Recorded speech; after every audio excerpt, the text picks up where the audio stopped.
بسم اللہ الرحمن الرحیم۔ قبیلہ اراش کا ایک شخص مکے میں اپنے اونٹ بیچنے لایا۔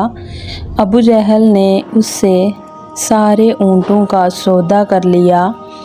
اونٹ قبضے میں کرنے کے بعد ابو جہل نے قیمت ادا کرنے میں ٹال مٹول شروع کر دی۔ اراشی کئی روز مکے میں ٹھہرا رہا مگر ابو جہل برابر ہیلے بہانے کرتا رہا۔ جب اراشی تنگ آ گیا تو اس نے ایک روز حرم کعبہ میں پہنچ کر قریش کے سرداروں کو اپنی آپ بیتی سنائی اور فریاد کی کہ میری رقم ابو جہل سے دلوا دو، میں ایک غریب الوطن مسافر ہوں، خدا را میری مدد کرو۔ اتفاق کی بات کہ جس وقت وہ قریش کے سرداروں سے فریاد کر رہا تھا، خدا کے رسول بھی حرم کعبہ کے ایک گوشے میں تشریف فرما تھے۔ سرداران قریش کو مذاق سوجا اور بولے، بھائی اس معاملے میں ہم کچھ نہیں کر سکتے۔ ہاں وہ دیکھو حرم کعبہ کے اس گوشے میں وہ جو ایک صاحب بیٹھے ہیں، بڑے با اثر ہیں، ان کے پاس جاؤ اور ان کے سامنے اپنا مقدمہ رکھو، وہ ضرور تمہاری رقم دلوا دیں گے۔ سرداران قریش نے ایک دوسرے کی طرف دیکھا اور مسکرا دیے کہ اب مزہ آئے گا۔ وہ ابو جہل کو محمد صلی اللہ علیہ وآلہ وسلم سے الجھا کر لطف لینے کے خواہش مند تھے۔ مظلوم اراشی اپنی فریاد لے کر اللہ کے رسول کے پاس گیا، آپ کو سارا ماجرا سنایا اور درخواست کی کہ ابو جہل سے میری رقم دلوا دیجیے، یہ ظالم کئی روز سے ٹال مٹول کر رہا ہے اور میں یہاں بے یار و مددگار ہوں، کوئی نہیں جو میرا ساتھ دے سکے۔ خدا کے رسول صلی اللہ علیہ وآلہ وسلم اسی وقت اٹھ کھڑے ہوئے اور اراشی کے ساتھ سیدھے ابو جہل کے مکان پر پہنچے۔ دروازہ کھٹکھٹایا اور ابو جہل نے اندر سے پوچھا، کون؟ آپ صلی اللہ علیہ وآلہ وسلم نے فرمایا، محمد۔ ابو جہل حیران ہو کر باہر نکل آیا اور خدا کے رسول کو دیکھ کر اس کا رنگ فک ہو گیا۔ آپ صلی اللہ علیہ وآلہ وسلم نے رعبدار آواز میں کہا، تم نے اس اراشی سے اونٹ خریدے ہیں، فوراً اونٹوں کی رقم لا کر اس شخص کو دے دو۔ ابو جہل کچھ کہے بغیر سیدھا گھر میں گیا اور رقم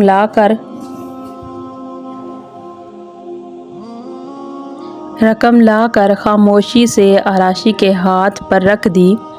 قریش کے سرداروں نے اراشی کو حضرت محمد صلی اللہ علیہ وآلہ وسلم کی طرف متوجہ کر کے ایک آدمی پیچھے پیچھے بھیج دیا کہ جو کچھ گزرے وہ اس کی خبر لا کر دے۔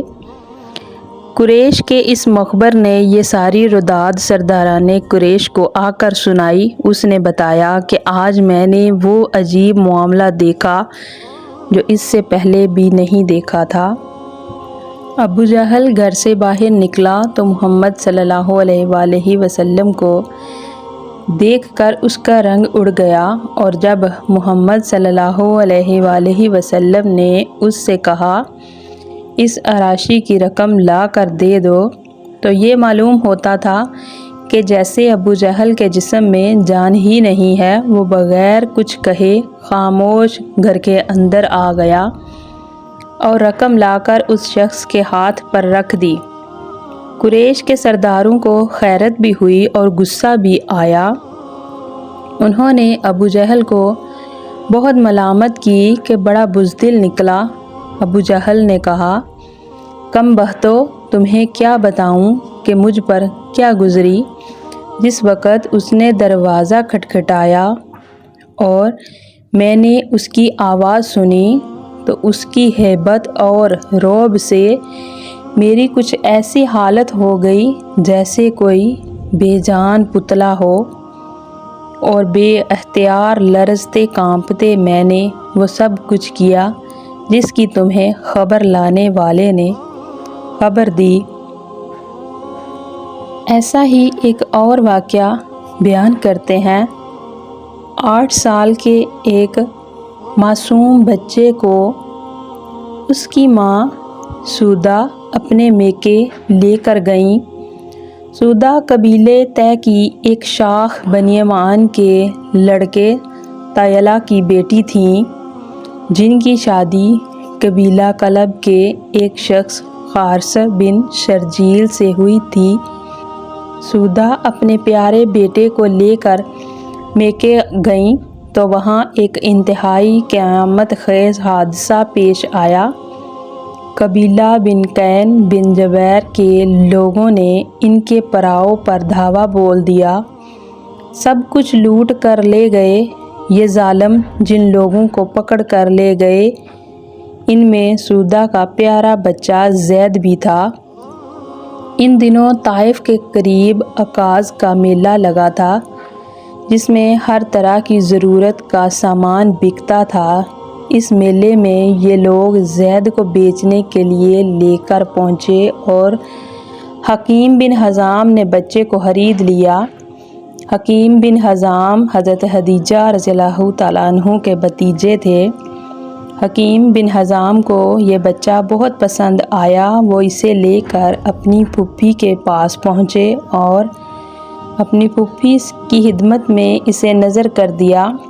کچھ ہی عرصے کے بعد حضرت خدیجہ رضی اللہ تعالیٰ عنہ کا نکاح حضرت محمد صلی اللہ علیہ وآلہ وسلم سے ہو گیا۔ حضرت محمد صلی اللہ علیہ وآلہ وسلم نے اس پیارے بچے کو حضرت خدیجہ رضی اللہ عنہ کے پاس دیکھا تو اس کی عادات و اطوار آپ کو بہت پسند آئیں اور آپ نے حضرت خدیجہ رضی اللہ تعالیٰ عنہ سے اس بچے کو مانگ لیا۔ حضرت زید کی قسمت ہی کھل گئی اور وہ سرور کائنات صلی اللہ علیہ وآلہ وسلم کی خدمت میں پہنچ گئے۔ اس وقت حضرت زید کی عمر صرف 15 سال تھی۔ اس سے چند سال بعد ہی حضور صلی اللہ علیہ وآلہ وسلم کو نبوت سے سرفراز فرمایا گیا۔ حضرت زید آپ کی خدمت میں رہتے رہے اور ان کی خدمت گزاری اور غلامی رنگ لائی۔ تاریخ کی کتابوں میں ان کو محبوب رسول صلی اللہ علیہ وآلہ وسلم کے نام سے یاد کیا جاتا ہے، اور حضور کی معیت اور سرپرستی میں سب سے بڑی سعادت جو حضرت زید کو ملی وہ یہ کہ خدا نے اپنی آسمانی کتابوں میں ان کا ذکر فرمایا۔ ہزاروں سال سے کروڑوں انسان ان کے نام کی تلاوت کر رہے ہیں اور رہتی دنیا تک اس طرح نہ جانے کتنے انسان کرتے رہیں گے۔ سورہ احزاب میں حضرت زید کا ذکر اس طرح آیا ہے، پھر جب زید نے ان سے اپنی حاجت پوری کر لی تو اللہ نے ان کا آپ کے ساتھ نکاح کر دیا۔ دن گزرتے رہے اور زید حضرت محمد صلی اللہ علیہ وآلہ وسلم کی خدمت میں رہتے رہے۔ ادھر ان کے والدین کو پتہ چلا کہ ان کا جگر گوشہ مکے میں ہے۔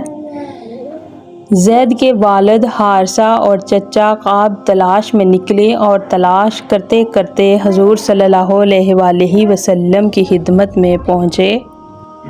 حارثہ، آپ انتہائی کریم اور شریف انسان ہیں، ہمارے بچے کو ہمارے ساتھ جانے دیجیے، جس کی جدائی کے صدمے سے ان کی ماں کا برا حال ہے اور ہمارا سکون بھی جاتا رہا ہے۔ آپ جو فدیہ فرمائیں گے حاضر ہے، مگر بچے کو ہمارے ساتھ روانہ کر دیں۔ کعب، آپ صلی اللہ علیہ وآلہ وسلم کی اخلاق کریمانہ سے ہمیں پوری طرح توقع ہے کہ آپ ہمارے بچے کو ہمارے حوالے کر دیں گے۔ اس کے بدلے میں آپ جو فدیہ چاہیں گے وہ ہم بلا تعمل آپ کی خدمت میں پیش کر دیں گے۔ حضرت محمد صلی اللہ علیہ وآلہ وسلم نے فرمایا کہ بے شک اپنے جگر گوشے کی جدائی تمہارے لیے شاق ہوگی اور اس کی ماں بھی اس غم میں بے قرار ہوگی۔ میں زید کو بلاتا ہوں، میری طرف سے بالکل اجازت ہے، اگر وہ تمہارے ساتھ جانا پسند کرے تو میں ہرگز کوئی فدیہ نہ لوں گا۔ تمہارا بچہ ہے، تم اسے بالکل اپنے ساتھ لے جا سکتے ہو۔ ہاں، اگر وہ میرے پاس رہنا ہی پسند کرے تو میں ایسا نہیں ہوں کہ جو شخص میرے پاس رہنا چاہتا ہو میں اسے نکال دوں۔ حضرت محمد صلی اللہ علیہ وآلہ وسلم کی یہ بات سن کر کعب اور حارثہ بہت خوش ہوئے اور بولے، آپ نے تو یہ انصاف سے بھی بڑھ کر درست بات فرمائی ہے۔ بے شک آپ زید کو بلائیے اور اس سے معلوم کر لیجئے۔ زید کے والد حارثہ اور چچا کعب بجا طور پر یہ خیال کرتے تھے کہ زید جوں ہی انہیں دیکھے گا ان سے لپٹ جائے گا اور پھوٹ پھوٹ کر روئے گا، اور اتنے دنوں غلامی کی زندگی بسر کرنے کے بعد وہ آزاد ہو کر اپنے ماں باپ اور اپنے گھر کے لوگوں کے پاس پہنچنے کے لیے بےتاب ہو جائے گا۔ زید بلائے گئے۔ نبی کریم نے زید سے فرمایا، تم ان دونوں کو جانتے ہو؟ زید نے جی ہاں، یہ میرے والد ہیں اور یہ میرے چچا ہیں۔ حضرت محمد صلی اللہ علیہ وآلہ وسلم، اچھا تم ان دونوں کو بھی جانتے ہو اور مجھ سے بھی واقف ہو۔ میری طرف سے تمہیں آزادی ہے، تم چاہو تو ان کے ساتھ چلے جاؤ، چاہو تو میرے ساتھ رہو۔ مگر یہ کسی عام انسان کے الفاظ نہیں تھے، خدا کے رسول کے الفاظ تھے۔ حضرت زید اس عظیم ہستی کی غلامی میں تھے جن کی غلامی کے مقابلے میں دنیا و جہان کی بادشاہی ہیچ ہے۔ زید نے ایک ایک نظر باپ اور چچا پر ڈالی اور حضور صلی اللہ علیہ وآلہ وسلم کی طرف دیکھتے ہوئے فیصلہ کن انداز میں کہا، میں تو آپ کو چھوڑ کر اب کہیں نہیں جا سکتا۔ حارث اور کعب نے خلاف توقع بیٹے کی بات سنی تو کہا، زید، کیا ہم تمہارے باپ اور چچا نہیں ہیں؟ کیا تم آزادی کے مقابلے میں غلامی کی زندگی پسند کرتے ہو؟ اپنے گھر والوں کو چھوڑ کر غیروں کے پاس رہنا چاہتے ہو؟ زید کا دل دھڑکنے لگا، آنکھوں سے آنسو جاری ہو گئے اور بڑھائی ہوئی آواز میں بولے، ابا جان، بے شک آپ میرے والد ہیں، بے شک یہ میرے چچا ہیں، اور بے شک میری ماں بھی مجھے یاد کر رہی ہوگی، لیکن میں بتا نہیں سکتا کہ میں نے کیا چیز دیکھی ہے۔ اپنے آقا کے جو اوصاف میں نے دیکھے ہیں، اب مجھے تازیست ان کی غلامی ہی ان سب سے زیادہ محبوب ہے۔ اب میں دنیا میں کسی کو بھی اپنے محسن آقا پر ترجیح نہیں دے سکتا۔ زید کا یہ جواب سن کر حارث اور کعب نے کہا، زید، ایسی بات ہے تو ہم خوشی سے تمہیں اجازت دیتے ہیں کہ تم یہیں رہو۔ تمہاری خوشی ہمارے لیے سب کچھ ہے۔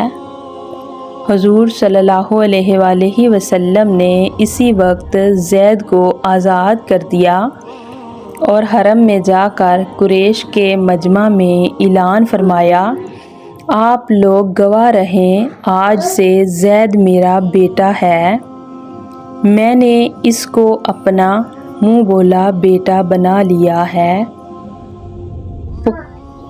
حارث اور کعب حیران تھے کہ وہ کیا دیکھ رہے ہیں، یہ کوئی خواب ہے یا واقعی زمین پر کوئی عظیم فرشتہ اتر آیا ہے؟ اور اس کے بعد قریش کے لوگ زید کو زید بن محمد کے نام سے یاد کرنے لگے۔ یہ وہی زید ہیں کہ جب حضور صلی اللہ علیہ وآلہ وسلم کو نبوت سے سرفراز فرمایا گیا تو سب سے پہلے ایمان لائے۔ حضور صلی اللہ علیہ وآلہ وسلم کو ان سے کتنا لگاؤ تھا، اس کا اندازہ اس سے کیجئے کہ حضرت عمر رضی اللہ تعالیٰ عنہ اپنے دور میں جب حضرت اسامہ کا وظیفہ مقرر کرنے لگے تو اپنے بیٹے کا وظیفہ 2500 مقرر کیا اور حضرت اسامہ کا 3000۔ اور جب حضرت عبداللہ نے شکایت کی تو فرمایا، عبداللہ، اسامہ کے والد تمہارے والد سے زیادہ حضور صلی اللہ علیہ وآلہ وسلم کی نظر میں محبوب تھے، اور اسامہ خود تم سے زیادہ حضور صلی اللہ علیہ وآلہ وسلم کی نظر میں محبوب تھے۔